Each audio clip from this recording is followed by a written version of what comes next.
This is my second try at recording this screen. Um, so I hope this one works. I also hope everybody is doing well and not too squirrely, sitting at home with their families. Not entirely sure how this is all going to work, but we're gonna figure it out together, right? Right. Okay.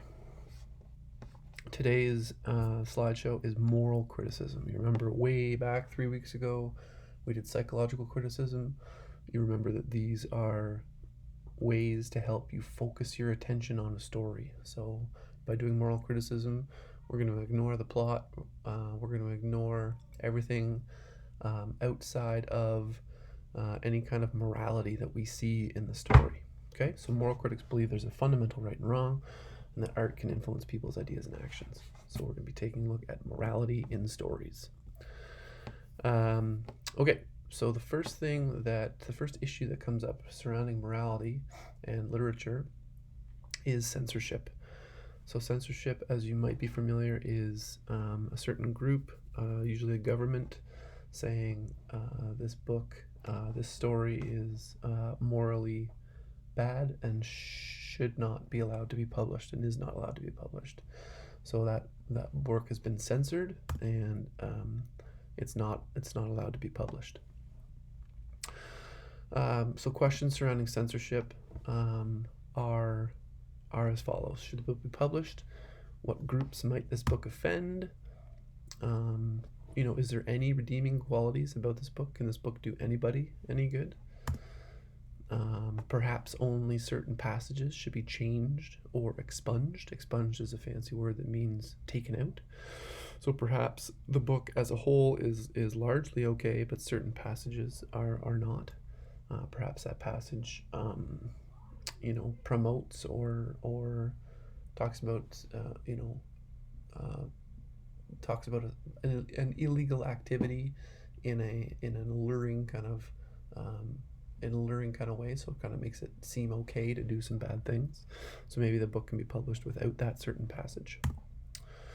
And lastly, should the book be available to all ages? So other forms of art like movies and video games, there's an established rating system and recommendations. Of course, it can't be enforced. It's impossible to enforce, but recommendations are made for and largely ignored for age ranges for certain forms of art, like video games are rated as are movies. Lastly, should the book be taught or just in the library? So once we get to 1984, I'm going to teach the book 1984 to you. I'm going to tell you what to pay attention to. I'm going to explain certain messages from the book to you. So that involves you as the learner really getting a good picture of what's in that book, a much more in-depth reading of that book than if you were to read it on your own. So perhaps a book is okay to be available to read to those who want it, but probably shouldn't be taught to students. Okay, so that's another question surrounding censorship. Just quickly, if you can hear my kids in the background, those are my kids. Ignore them like I do. Thank you. All right, how to do moral criticism. Moral criticism involves you asking questions of the like all criticisms, you ask questions of the story of the book. And again, we're specifically looking at morality, good and bad. So you can take a look at a character. Is that character good or bad? Oftentimes, stories have very clear good guys and bad guys. So that involves you, the reader, making a moral judgment on those characters. Oftentimes, I find the best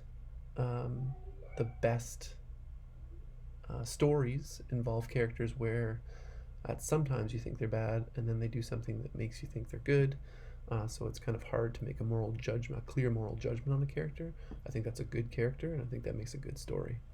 Anybody that has watched the Netflix documentary Tiger King, it's a really good example of a sort of morally ambiguous characters. Is Joe Exotic good or bad? He does a lot of bad things. He does or did Some good things as well.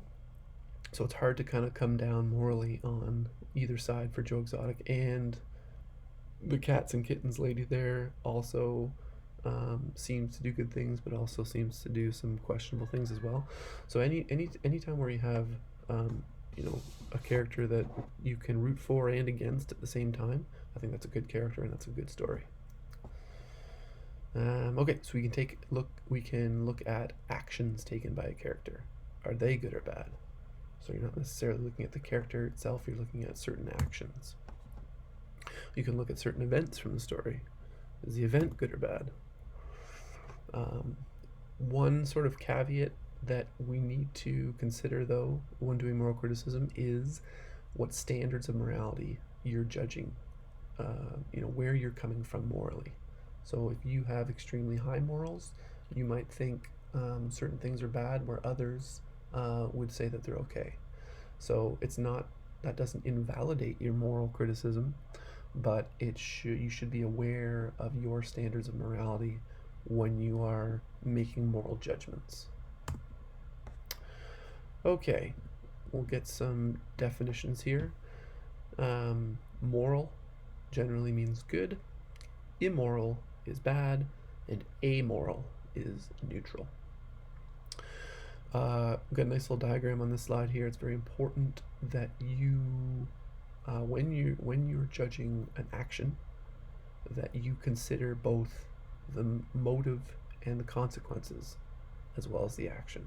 Okay, so it's not almost no actions are black and white, good and bad, and especially not so when you factor in that a bad act might have a good motivation, morally speaking, and the consequences of that action may be good or bad as well.